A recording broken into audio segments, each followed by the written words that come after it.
E aí, tudo bem? Nós vamos falar como que os europeus conheceram o mundo, né? O processo de globalização. Lembrando que durante o período ali conhecido como Idade Média, os europeus tiveram um acesso bem restrito ao restante do mundo ali, né? No mundo antigo.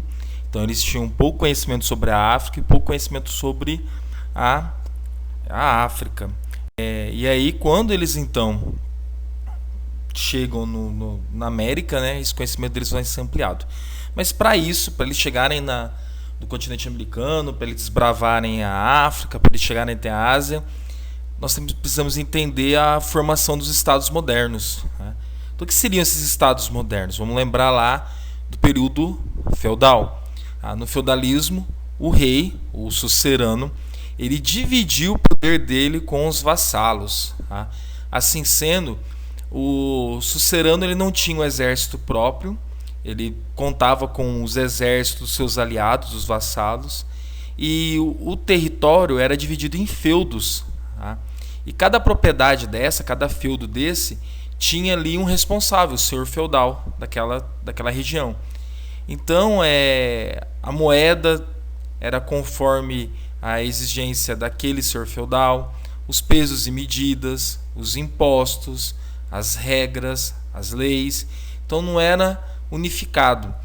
Para quem dependia de mobilização, tá? Era um sistema muito complicado, que é o caso da burguesia, que é o caso dos comerciantes.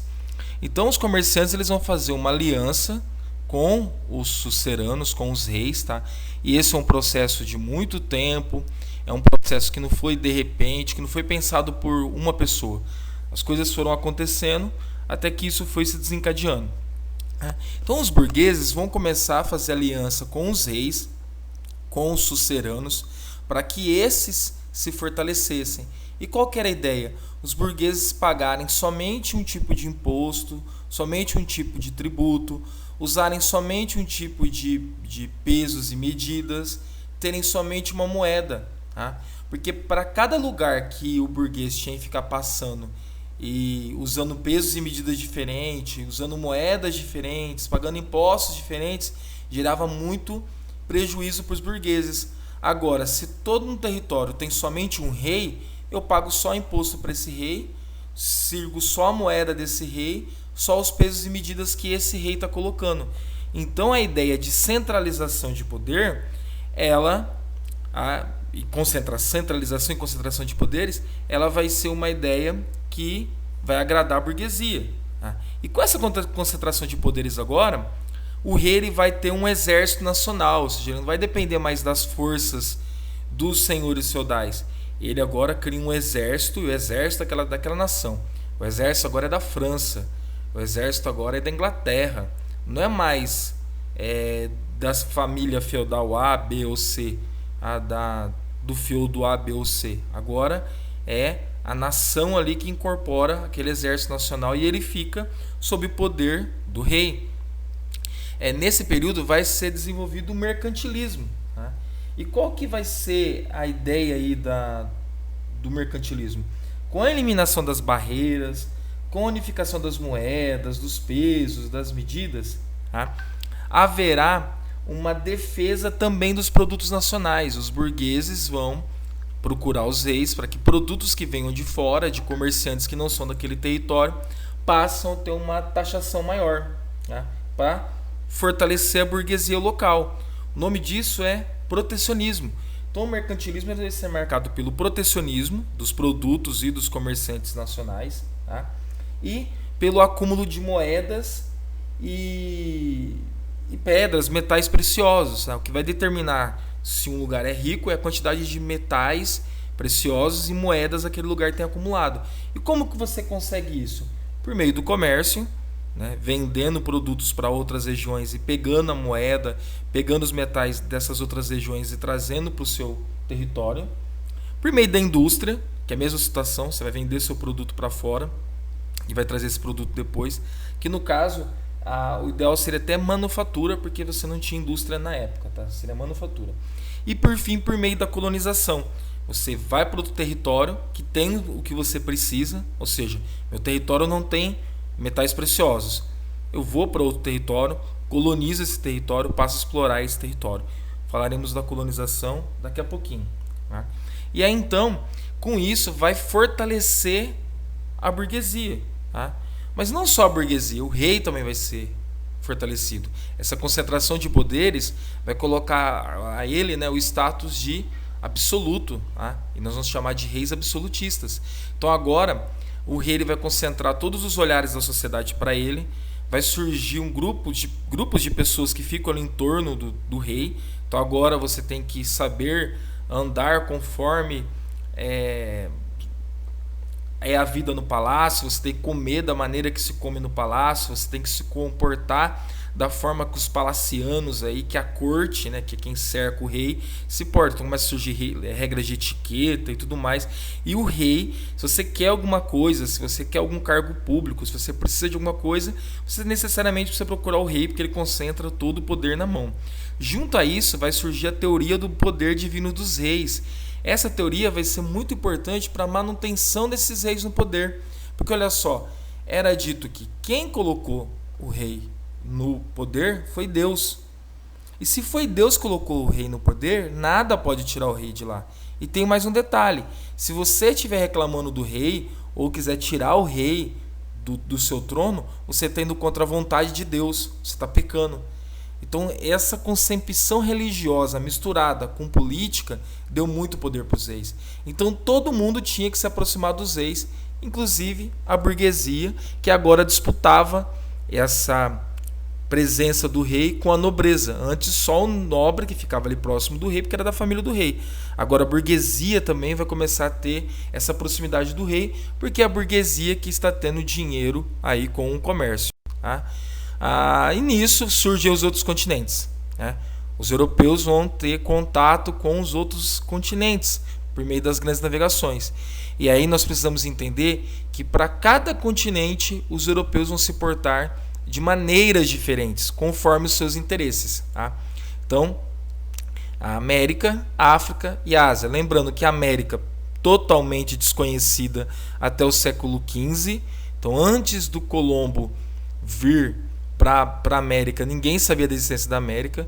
Tá?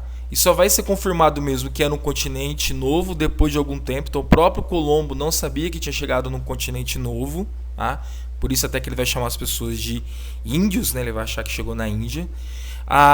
Nesse momento, os europeus, os portugueses em específico, vão demorar 80 anos para circuncidar a África, para conhecer todo o território africano. E a partir do momento que eles conseguem circuncidar a África, eles vão para a América, com Pedro Álvares Cabral, e para a Ásia. Então, os portugueses eles vão expandir o território deles aí de exploração, chegando até a Ásia, chegando até a China, até o Japão, ou seja, outro extremo aí do globo. Tá? E aí, como vai ser o processo de colonização nesses três continentes? Na América vai acontecer o Pacto Colonial. O que é o Pacto Colonial? A colônia só pode comprar e vender para a metrópole. Então, o Brasil colônia só podia comprar produtos que chegassem pelas mãos dos portugueses em navios portugueses. Só poderia vender produtos para os portugueses em navios portugueses. Chamado de Pacto Colonial. Tá? A colônia fica totalmente submissa à metrópole. Por quê? Lembra do mercantilismo. A metrópole precisa juntar riquezas. E de onde que ela vai tirar essas riquezas? Da colônia. E como é que vai ser, então, a agricultura, por exemplo, nas colônias? Vão ser monoculturas. Não vai se produzir pensando na colônia. A colônia vai produzir para mandar para a Europa essas riquezas. Então, vou dar exemplo de novo dos portugueses. Vai vir aqui, vai extrair todo o pau-brasil, mandar o pau-brasil para a Europa. Depois vai plantar cana-de-açúcar, porque o açúcar é muito caro. Manda esse açúcar para a Europa. Depois o processo de mineração, a exploração de minérios. Vão encontrar ouro em Minas, vão encontrar diamante em Minas. Então, vão intensificar mais ainda a exploração da colônia para que a metrópole, para que Portugal concentrasse riquezas, mercantilismo, concentrasse metais. E como que era esse trabalho? O trabalho era escravizado. No caso aqui do Brasil, pelos negros da terra, que era a forma que chamavam os indígenas, tá? porque negro aí seria sem alma, tá? E os negros da África, que seriam as pessoas pretas, as pessoas africanas que foram trazidas para cá para serem escravizadas. Então, na América, foi dessa forma que portugueses e espanhóis principalmente agiram. Já na África, havia o pacto colonial nos territórios ocupados por Portugal, mesma situação, só podia chegar produto de fora por meio de Portugal e só podia sair os produtos por meio de Portugal também. E o comércio era concentrado nas pessoas escravizadas. Vai ter todo um sistema para capturar pessoas no centro da África, trazer essas pessoas até o litoral africano, batizar essas pessoas, acabar com a identidade dessas pessoas, colocar essas pessoas no navio e mandar essas pessoas ou para o continente americano, ou para o continente europeu, ou para o continente asiático também. Tá? E aí vão ter pontos estratégicos em todo o continente africano, aonde os portugueses vão criar tipo de armazéns para armazenar produtos. Entre esses produtos, infelizmente, pessoas também. Tá? Então, olha só, se no continente americano tem lá monocultura, tem exploração de minérios, na África o principal ponto vai ser o comércio de pessoas escravizadas. E depois, então, os portugueses vão chegar na Ásia. Tá? E por que a Espanha, nesse primeiro momento, não vai se voltar para a Ásia? Porque eles tinham um acordo ali entre Portugal e Espanha, que foi redigido pelo Papa. Então, era como se deram a Ásia para os portugueses. Tá? E os portugueses, então, vão chegar, vão dominar pontos estratégicos. Ó, diferente da África e da América, que os portugueses vão chegar com violência e dominar todo o território, na Ásia vão ser pontos estratégicos. Tá? Não houve também escravidão em massa das populações asiáticas, porque os portugueses não estavam lá para plantar, para colher, para extrair minérios, eles estavam lá para fazer comércio. Então, portanto, eles fizeram vários acordos comerciais com os líderes locais. Então, preciso que vocês entendam que o processo aí de contato dos europeus com os outros continentes, ele não foi igual. Para cada lugar, para cada região, o contato foi diferente. Tá? E aí o que gerou esses contatos? Tá? Circulação de produtos no mundo todo. Então, a partir desse momento, coisas que só tinham na América passaram a ser conhecidas pelo mundo todo. Por exemplo, caju. Tá? Coisas que não tinham, né, produtos que as pessoas até então não tinham contato, agora começaram a ter contato maior. Houve uma maior circulação de pessoas, as pessoas agora saíam da Europa e iam para o mundo todo em busca de nova vida, em busca de riqueza e por aí afora. Com isso, houve troca de culturas. Tá? As pessoas passavam então a ter contato com outras formas de pensar, com outros conhecimentos. Tá? E foram surgindo novas tecnologias, foi misturando tudo, surgindo novas tecnologias. O nome de todos esses processos aí é globalização. Então, o início da globalização se dá com esse momento que o europeu passa a ter contato com os outros continentes, passa a explorar os outros continentes, e aí dessas misturas, dessas trocas, dessas circulações, surge então o processo de globalização.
de hoje.